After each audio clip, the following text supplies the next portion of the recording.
dia 19 de junho é comemorado o Dia do Cinema Nacional. Hoje o Brasil é um dos grandes produtores de filmes e aqui no Paraná tem cinema também. Para falar sobre a 7ª Arte Paranaense, nós recebemos a diretora e documentarista Ana Johan e o diretor e produtor Diego Stavisky. Bom, Ana, conta pra gente, no Paraná tem cinema e o mercado está muito aquecido, né? Sim, a gente está há anos, né? Tem várias gerações aqui produzindo, né? E eu acho que hoje acontece que tem vários fatores que influenciaram o cinema, projetar o cinema ainda mais paranaense, né? Como o digital, a própria escola de cinema que fomenta, né? Todo ano saem mais pessoas capacitadas para fazer cinema. Mas apesar disso, a gente estava conversando aqui, tem grandes dificuldades, né, Diego? Como que é isso? Na verdade, a gente enfrenta um mercado que está crescendo muito devido ao barateamento de alguns equipamentos e tal. Eu participei agora de um seminário do Fundo Setorial e eles deram um levantamento que a gente está com 579 produtoras no estado, assim. Então, o negócio se ampliou, assim, foi um levantamento no Paraná. Então, tem muita produtora que é uma pessoa só, abre um CNPJ, participa de um edital ou outro, e muitas vezes a gente concorre de igual para igual, assim, já, sabe, pessoas que estudaram cinema, que têm uma estrutura para atender projetos maiores, você acaba concorrendo de igual para igual com essas pessoas, porque são projetos, são coisas que você acaba não tendo contato com o cliente ou o objeto final do teu filme, e a gente está nessa concorrência, né? Mas isso é muito bom, faz com que você se reinvente, se crie novas maneiras de entrar nesse mercado e fazer a coisa acontecer. Uma coisa muito bacana do cinema paranaense é justamente isso, né? Você comentou de talvez não conhecer, né, o cliente final. Uhum. É porque vocês estão sempre unidos e, enfim, sempre juntos para fazer as produções. Como que é isso, Ana? Então, eu acho que Pernambuco tem muito isso, né? Que é o cinema dos afetos, que é você reunir. Muitas vezes você não tem dinheiro suficiente, mas você reúne amigos, né? Que têm um desejo em comum de fazer, né? E aqui, às vezes, eu acho que não é sempre, né? Mas a gente está conseguindo cada vez mais se unir, porque eu acho que cada um tem um talento e uma especificidade, né? Então é bacana quando você consegue realmente reunir pessoas, cada um muito bom naquela área, né, para fazer um filme, porque cinema é uma arte de equipe, né? Não funciona sozinho.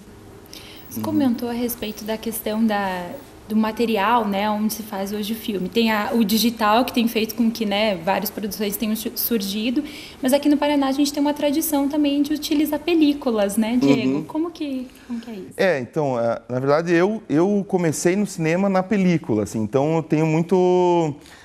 quem já trabalhou, assim, tem um carinho, parece, especial, e eu vejo, assim, uma impressão diferente, assim, apesar de que todo mundo fala, não, que o digital já igualou a película, eu sinto um prazer diferente, porque quando você aperta aquele botão da câmera, o dinheiro está indo, você não pode errar, então você tem que fazer a coisa muito bem pensada, muito bem ensaiada.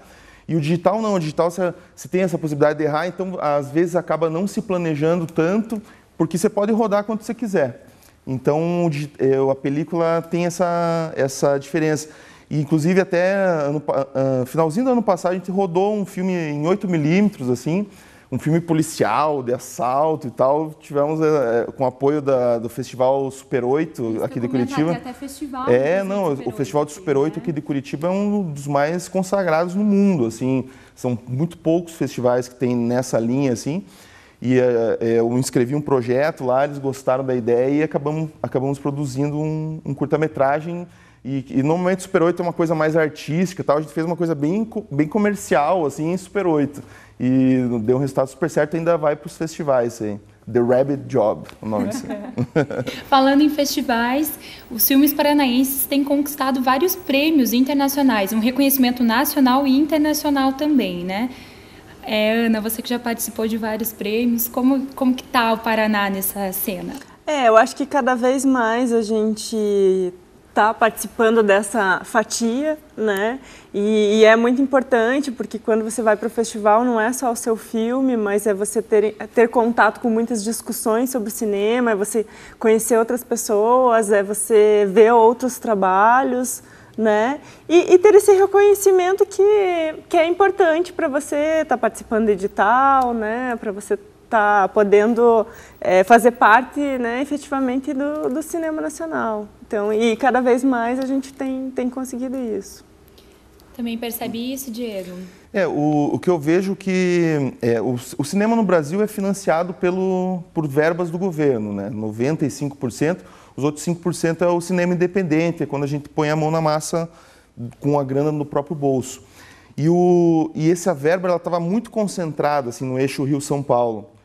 Projetos maiores de longa-metragem, principalmente longas comerciais, assim, você via que ficava concentrado nesse eixo.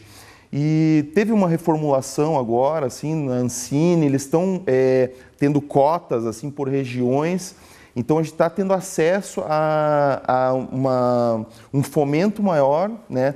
Os produtores que estão se agilizando para ter esse conhecimento do fundo setorial, da Lei Rouanet, das mudanças que estão acontecendo, estão tendo acesso a fomentos maiores e poder colocar em prática projetos de longa-metragem bem feitos, projetos de documentários. Então, isso eu acho que é um avanço aí para a nossa área.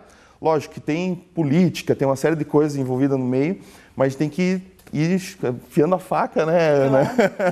E abrindo esses caminhos. A flecha, vamos lá. E outra coisa legal também, o cinema paranaense ele teve, o brasileiro em geral, assim, teve muito uma cara autoral, os filmes eram, para um público que não tinha um pouco de conhecimento de cinema, às vezes era difícil assistir um filme, ou ele não tinha o repertório necessário, e as produtoras agora estão abrindo um pouco o leque, pensando num cinema mais comercial, enxergando o cinema como um modo de vender, de ganhar dinheiro, de trazer business, de gerar emprego. Então, tá tendo uma cultura diferente, né, do modo de enxergar cinema e de se produzir cinema. Eu acho que o cinema ele tem esse caráter de ser indústria e, ao mesmo tempo, de ser arte. E eu acho que é interessantíssimo até, inclusive, né, Diego, quando você consegue unir essas duas pontas, né? Sim. Por que não, né? Pode ser arte e você pode vender, né? Porque eu acho que ninguém quer fazer filmes para ficar na gaveta, né? O filme só é filme quando as pessoas veem. Então, é muito importante, né, como as produções são caras, você ter esse planejamento, você saber para onde que está indo o meu filme, para que público.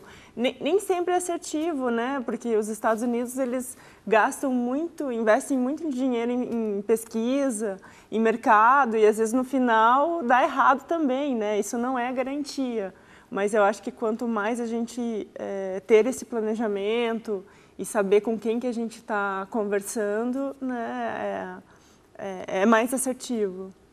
Falando, inclusive, em produções internacionais, você já teve algumas experiências aí internacionais. Uhum. A nossa verba de produção é muito mais reduzida também, né, do que as verbas internacionais e os padrões. Como que é isso, nessas experiências? Então, eu produzi agora, mês passado, um curta-metragem rural, que a gente chamou, um curta-metragem rural, porque ele não tem título ainda, e com uma equipe da Itália, né? Eu entrei com o serviço de produção no filme, mas a parte de direção de fotografia veio toda da Itália, da produtora Fargo Film na Itália.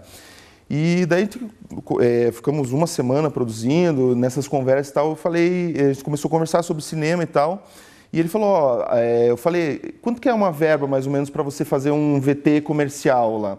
Ele falou, cerca de 300 mil euros. Eu falei, nossa, 300 mil euros aqui no Brasil é um edital para um longa de baixo orçamento, mas com R$1 milhão, mais ou menos, né, na conversão, você faz um longa-metragem. Os caras ficaram impressionados, assim, e realmente lá eles fazem a coisa setorizada. Por exemplo, aqui no Brasil é muito comum o produtor ser o claquetista, fazer a maquiagem, o café. Lá não, lá vai ter o produtor, vai ter o claquetista, vai ter a pessoa que cuida da alimentação, vai ter o motorista. Aqui no Brasil, todo mundo assume quase que todas as funções, assim. Então, essa diferença, lógico, exige um orçamento maior e tal. E são assim nos trabalhos que eu fiz com a Discovery, com a BBC de Londres, sempre... Lógico, o trabalho mais jornalístico, a equipe é mais reduzida, mas quando envolve cinema, realmente há uma diferença bem gritante, assim. Inclusive, acho que o sonho, né, do diretor paranaense é só dirigir e roteirizar, né? Porque a gente sempre tem que produzir também em função de verbas, né? É impossível. É o que a gente comentou antes, né? Às vezes você tem que juntar amigos e desses amigos, né, acaba fazendo todas as funções ao mesmo tempo para conseguir fazer o filme, né? Justamente, a gente faz o que pode. E no cinema americano, por exemplo, o produtor, ele enxerga os filmes como investir em ações. Você tem um filme lá, você entra como acionista, no filme é um business que aquilo gera, ele aposta em você, aposta. Aqui não, aqui é uma coisa mais você conhece o dono da empresa, você tem que sentar, tomar um café, daí essa função da captação é do produtor. Só que muitas vezes você tem que levar o diretor lá para ele conhecer, ver se o cara tem uma cara boa, se vai fazer um bom trabalho.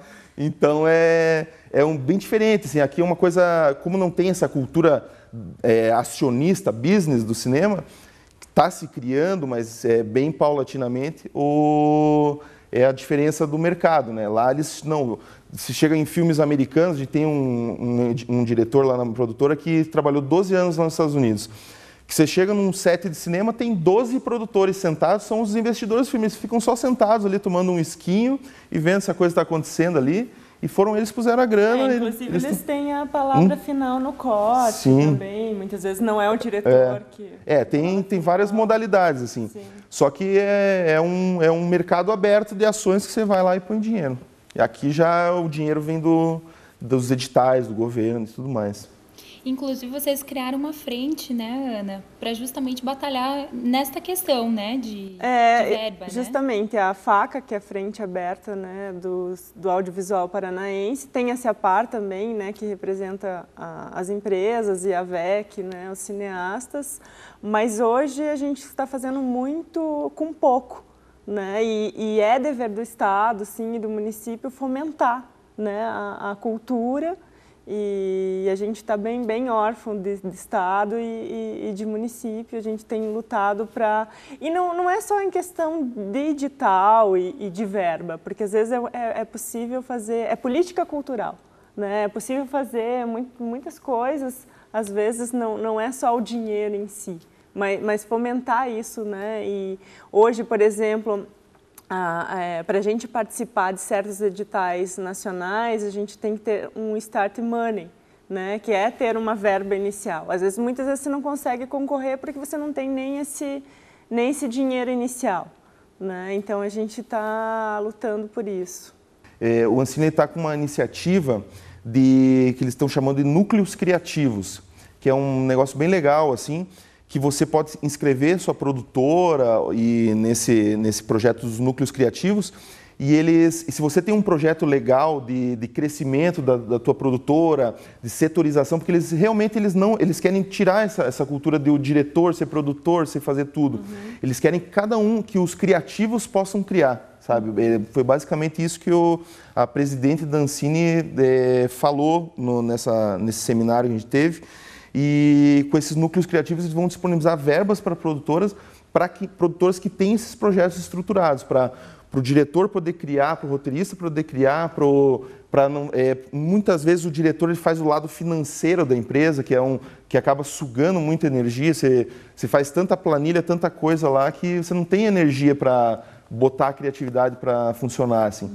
Então eles estão com essas... Só que ainda é uma coisa distante, ainda está... É muito legal a proposta.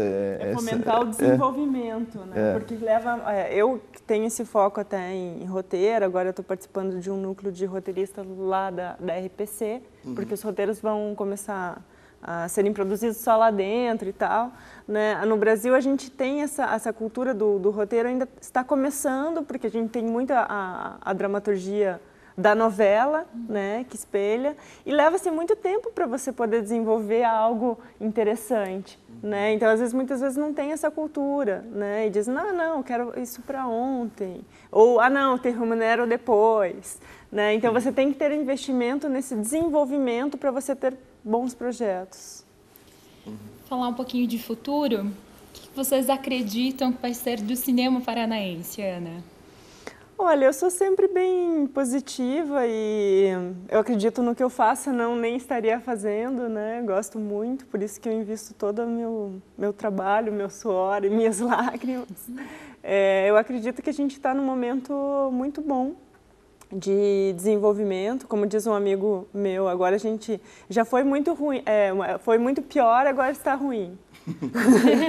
Então acho que evoluímos assim. Não, acho que a gente está num momento que a gente está a caminho, né? Eu acho que a gente precisa estudar mais, se desenvolver, né? Por isso que eu falei, é importante você ver outras coisas, né?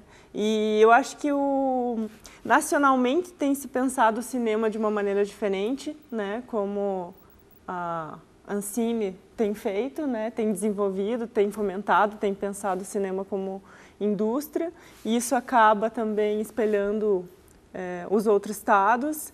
E eu não sei se eu sou também muito positiva, mas eu tenho reconhecido nos festivais, porque a gente sempre foi muito para esse lado autoral, ou copiou muito o modelo americano, né? Ou reproduziu essa estética da fome, né? Seguiu modas, e eu tenho visto filmes que estão mais voltados para o que a gente né? Porque a cultura brasileira, o que é a cultura brasileira? É uma miscelânea, né? Eu aqui, descendente de alemães, é o negro, né?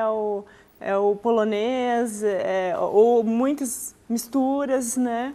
E eu vejo que os filmes estão voltando para a favela, mas a favela que não é o estereótipo, né? Ou a outra cultura. Eu estou feliz, porque eu acho que se a gente começar a identificar o que a gente a gente pode evoluir, inclusive, como país. Bom caminho a seguir.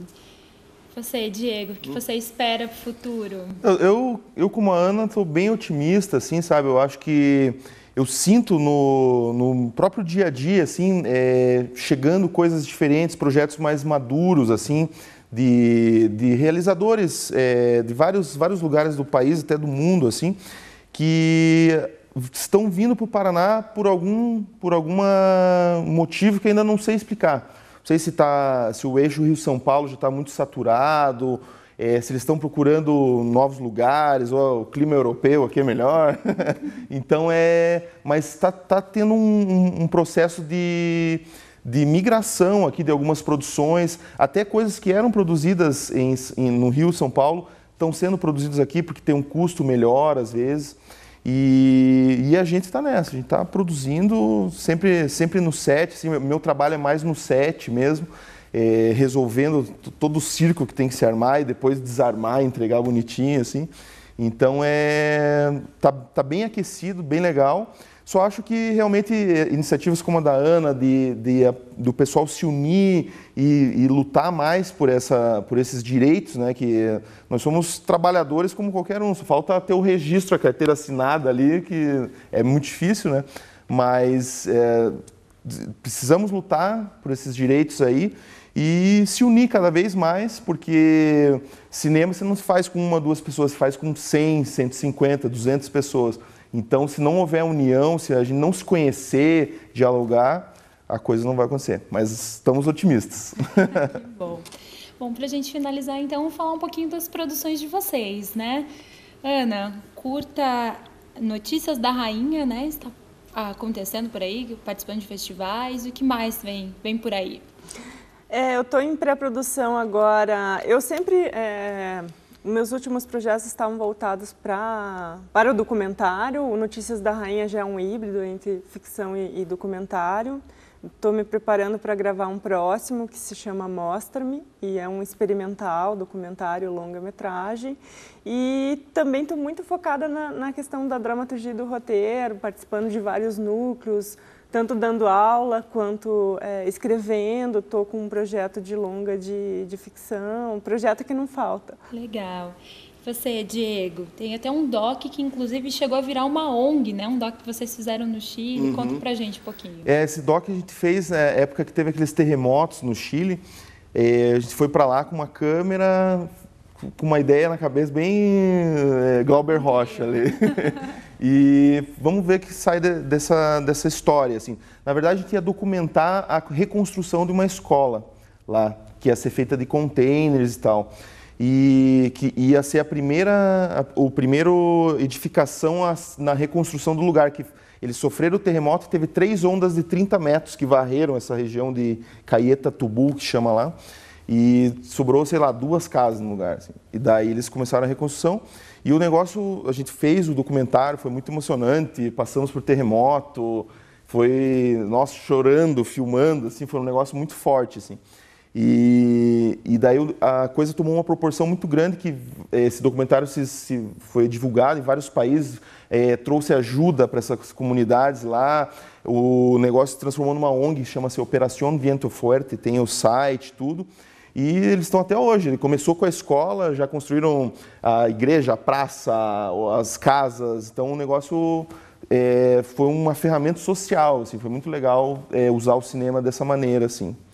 E estamos com outros projetos, 2 curtas recém-veiculados pela RPC, que foi A Felicidade e o Meu Grande Companheiro, do diretor David Barbosa, produção executiva do Gustavo Duarte. Esse curta, o Meu Grande Companheiro, foi um curta bem legal, que a gente trabalhou com 2 desafios, um monte de crianças e um cachorro como protagonista. Então foi bem diferente trabalhar com um animal no set, você tem que ter todo um cuidado. O animal é um ser muito sonoro, então você tem que as conversas da galera, você tem que eu como diretor de produção desse projeto, você tem que ir sempre acalmando todo mundo, gente, vamos lá, mais calma e tal, senão o cachorro não evolui. Mas foi super bom, deu resultado legal, foi baseado numa história real. E é isso, estamos com outros projetos engatilhados, um curta em Super 8, agora o The Rap Job, que eu havia comentado, que logo está estreando, e daqui para o mundo. Isso mesmo. Bom, gente, muito obrigada, Ana, muito obrigada, Eu que Diego. agradeço. Sucesso aí na carreira. Obrigada. E sucesso ao cinema paranaense também, sim, né? Torçamos para que continue forte. Isso aí. Com certeza, fortalecendo cada vez mais. Exatamente, muito obrigada. Valeu. No próximo bloco, a nossa conversa continua com o cineasta Eduardo Baggio, para a gente falar um pouquinho mais sobre essa história do cinema paranaense. Nós voltamos já.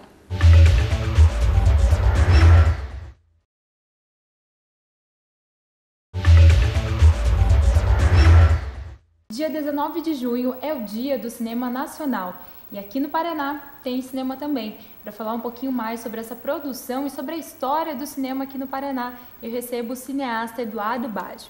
Bom, Eduardo, como começou então o cinema aqui no Paraná? Olá, obrigado pelo convite.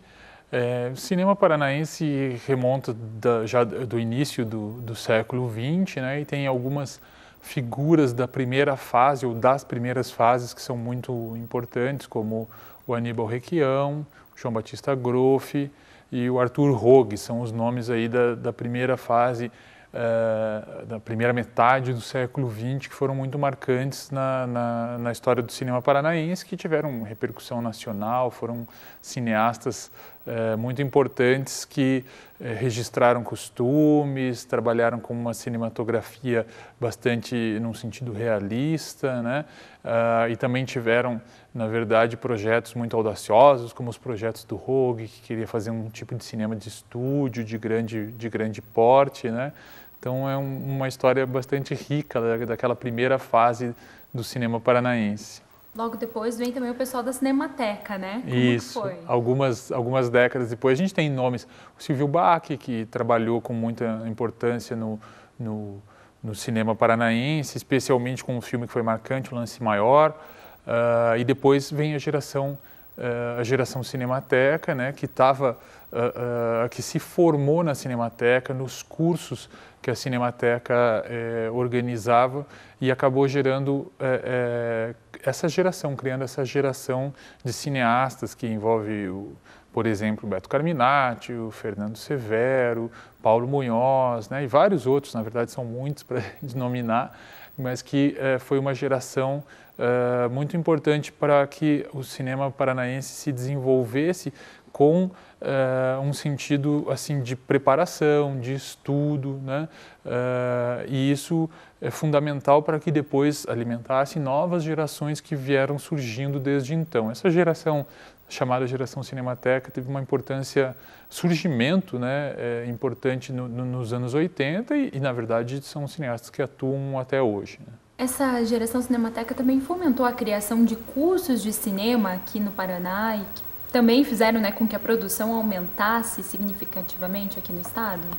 Eu acho que a grande figura, até esqueci de citar, da questão da Cinemateca é o Valêncio Xavier, que era o coordenador da Cinemateca do Museu Guido Viaro e que organizava cursos, sessões de cinema, né, mostras, e que isso sim propiciou a formação dessa geração. E alguns dos cineastas dessa geração também acabaram envolvidos na criação de cursos livres, cursos de pós-graduação, e que isso vai, na verdade, culminar o estudo do cinema no Estado com a criação do curso de cinema da faculdade, do curso de faculdade, né, do curso de ensino superior de cinema da FAP, isso já na metade dos anos 2000, já é uma coisa bem mais recente, está próximo de 10 anos, mas já é bem mais recente, né? O curso tem gerado, você professor, né, coordenador do curso, tem gerado novos cineastas? Como que está a estrutura lá? Sim, o curso, na verdade, acho que é daí um marco de uma nova geração, né, do surgimento de uma nova geração, uma geração muito ligada a esse projeto que ficou conhecido como Projeto Cine TV PR, né, o curso que é o projeto que alavancou o curso de cinema e vídeo da FAP, e desse curso surgiram muitos cineastas, mas também muitos críticos de cinema, muitas pessoas que estão estudando cinema no Paraná e que também vêm de outros estados e depois saem do Paraná, é uma coisa que não fica restrita ao estado e que formou aí uma geração que tem cineastas com grande destaque hoje em dia, que estão se colocando muito bem no meio audiovisual, no meio cinematográfico. Falando de cineastas de destaques, que nomes que nós podemos colocar aí como cineastas paranaenses? Acho que dessa geração mais recente, a gente tem nomes importantes como o Ali Muritiba, que hoje acho que é o que tem tido maior repercussão com seus filmes, por ter muita premiação, tanto no Brasil como no exterior, né? Que é um egresso do curso de cinema, mas a Ana Johan, que é mais ou menos dessa geração um pouquinho anterior, que estava aqui, né, no programa, é um nome também muito representativo. E aí eu posso citar alguns, mas vou cometer sempre a falha, porque realmente é uma geração muito numerosa. Assim, a gente teria que citar muitos nomes. Né? O mercado paranaense está aquecido, né? Nós temos vários nomes. Muito. Né? E no interior também, né, o grupo que tem como figura mais destacada o Rodrigo Grota, lá de Londrina, né? E a gente tem polos em Cascavel, em Maringá, então tem pessoal no estado inteiro trabalhando. Claro que a maior quantidade é de Curitiba, até pelo porte da cidade, mas é uma geração aí que vem, uma parte vem dos anos 90 e outra parte é essa egressa do curso de cinema da FAP, do projeto Cine TV PR, que tem grande destaque e que transformou realmente a maneira como o cinema paranaense se coloca diante do Brasil e mesmo em nível mundial, assim, tem uma outra perspectiva que até então ainda não tinha alcançado, né? Tem alguma característica específica do cinema aqui no Paraná? Eu já ouvi essa pergunta muitas vezes, eu acho que não, no sentido de se encontrar elementos fílmicos ou temáticas, né? Não há isso. O que eu acho até muito bom, porque a gente tem que lembrar que existem sociedades, comunidades, grupos culturais que têm marcas muito típicas relacionadas a vestimentas, a músicas, a culinária, né? E eu acho que o Paraná não é um exemplo disso. E isso não é nem bom nem ruim, né? Assim como a gente tem estados como São Paulo, no Brasil, que também não tem nada muito típico, enquanto a gente tem outros estados, outras regiões que a gente conhece muito bem, sei lá, Salvador, Recife, né, Bahia, Pernambuco, que são muito marcados por esse tipo de elemento cultural muitas vezes de origem, de característica folclórica, né? Não é o nosso caso. Eu acho que a marca desse cinema tem sido, sim, essa pluralidade e esse reconhecimento diferenciado que tem havido dessa nova geração. A gente tem percebido na cena, né, paranaense um aumento de festivais, né? Festivais internacionais, festivais regionais de cinema. Isso é bom, isso faz com que o cinema paranaense seja levado para o mundo. Como que é, Eduardo? Eu acho que é fundamental, na verdade, né? Porque o cinema como arte, né, como outras artes, encontra às vezes resistência das mídias tradicionais na sua forma, na sua busca por divulgação. Então, os festivais de cinema, assim como feiras de arte, assim como mostras de teatro, né, mostras de artes visuais, cada um dentro das suas especificidades, são fundamentais para que a gente mantenha o vínculo com a sociedade, né, a ligação com o público. E o Paraná teve festivais de cinema de grande porte, como existiu o Festival de Curitiba, depois teve o chamado Festival do Paraná, mas que o primeiro durou mais tempo, o segundo foi apenas 3 anos. Tiveram, então, essas interrupções que são muito ruins. E agora a gente tem alguns festivais de grande porte, como o Olhar de Cinema, e que tem se destacado muito no cenário nacional e mundial, e festivais mais direcionados, como o Curta 8, que é o único ou um dos únicos festivais de cinema Super 8 do Brasil e da América Latina, e que tem, por isso, uma importância muito grande num tipo de cinema específico. A gente tem o FIDE, que trabalha apenas com filmes documentários estudantis, mas que teve uma repercussão mundial muito grande, né? Atraiu filmes do mundo inteiro. Tem a Mostra de Cinema da Bienal, a gente tem o Festival de Cinema da Lapa, a Mostra Londrina, que é de todos esses o mais antigo e que tem um respeito muito grande no meio, né? Por sua qualidade de curadoria. Então a gente tem esses festivais e tem outros também, não estou aqui falando de todos, tem Festival de Cascavel, tem em Maringá, e a gente tem assim essa ligação com o público feita em grande parte pelos festivais. Então é importantíssimo que existam esses festivais. De forma nenhuma é um acúmulo que poderia ser pensado como desnecessário, até porque eles têm perfis diferentes e fazem muito esse papel de aproximar a produção de cinema, diferente daquela do mainstream que está na sala de cinema, né? Aproximar essa produção do público, não só de filmes paranaenses, até porque todos esses festivais trabalham, na verdade, com filmes do mundo inteiro, né? Mas também com filmes paranaenses. De certa forma, é popularizar o cinema, né? Trazer para mais próximo do público, né? Exatamente. Isso tem acontecido no cinema paranaense? Vocês, cineastas, têm percebido o público mais próximo da produção do Estado? Eu acho que sim. Eu acho que a gente ainda tem uma dificuldade muito grande que não é exclusiva do Paraná, que é comum no Brasil e, na verdade, na maior parte dos países do mundo, de que um cinema que não seja o cinema de puro entretenimento, aquele cinema que está nas salas de shopping, um cinema com outro perfil, na verdade com outros perfis, porque são perfis diferentes, mas que são antagonistas desse cinema mainstream, essas cinematografias, elas têm dificuldade de chegar nas salas de cinema, elas têm dificuldade de conseguir espaço de exibição.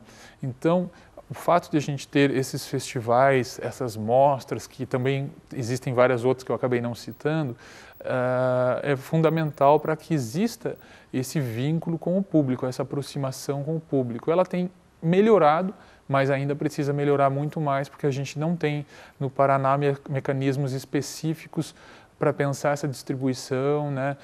Políticas culturais que fomentem essa distribuição ainda são está muito aquém do que é necessário ser feito. Eduardo, vamos falar de futuro, né? Fiz pergunta no primeiro bloco e repita você, né? O que você pensa para o futuro do cinema no Paraná? Eu acredito que a gente está num período de ascensão da produção e da qualificação, que é fundamental, do cinema paranaense, desde os meados dos anos 2000. Então, acredito que a gente ainda continua nessa ascensão, tem muito o que galgar, tem muita coisa a conquistar. E muito também vai depender de como as pessoas que estão trabalhando nessa área vão conseguir se inserir mediante situações políticas diferentes ou não, porque infelizmente a gente depende muito de políticas culturais e elas variam em função de períodos de gestões e tal. Então isso vai ser determinante para ver o que o cinema do Paraná vai conseguir, né? A gente tem exemplos aí de estados do Brasil que conseguiram dar grandes saltos. Acho que o exemplo principal atual é o estado de Pernambuco, que conseguiu um destaque fantástico, mas porque teve um planejamento cultural desenvolvido em nível do estado, fundamental para que isso acontecesse. A gente precisa que o Paraná também chegue nesse ponto. Para a gente finalizar, Eduardo, queria falar um pouquinho sobre as suas produções, né? Você tem um doc que acabou de ser lançado, Santa Teresa. Conta um pouquinho mais para a gente. O Santa Teresa estreou agora no Olhar de Cinema, então a gente agora está trabalhando para as novas exibições. É um documentário bastante simples até, mas que para mim é muito importante porque toca num assunto, né? Ou trabalha com pessoas, que o foco são as pessoas que ficaram forçosamente reclusas em colônias de isolamento por serem doentes de hanseníase. E essa foi uma política higienista que aconteceu em muitos países, mas que foi muito contundente no Brasil, né? Isolar doentes, né? Tirá-los do convívio da sociedade, como se isso fosse uma solução para problemas de saúde, né? Isso em parte se repete hoje em dia com doenças mentais, e até se cogitou esse tipo de isolamento no caso de pessoas que tinham dependência de crack muito recentemente. Então, eu acho que o filme é muito importante para que se discutam essas políticas, se elas são realmente saídas ou não, o que se deve fazer e como pensar um tratamento humano para pessoas que sofrem de doenças que por algum motivo a sociedade não quer que elas estejam próximas, né? Não quer que elas estejam no convívio cotidiano. Então é um filme que tem esse foco e que repercutiu muito bem nas suas 2 primeiras exibições. Agora vamos para as próximas. Tem mais alguma coisa aí espera mais algum projeto? Tenho projetos, tenho ideias, mas agora também eu tenho feito os filmes com um certo vagar em função dessa divisão da minha carreira como professor, né? Agora estou coordenando o curso de cinema da Faculdade de Artes, né? Que agora se transformou em Unespar. Então isso demanda bastante tempo. Os projetos de filmes, eles estão sempre acontecendo, mas eles vão indo com um passo um pouquinho mais lento, né? Eu já tenho um projeto novo, mas que está bem iniciando ainda.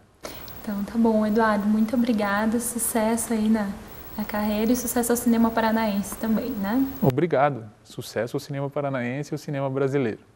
Obrigada, Eduardo. Bom, ficamos por aqui. Se você quiser rever este e outros programas, acesse o nosso site ou redes sociais. Até a próxima!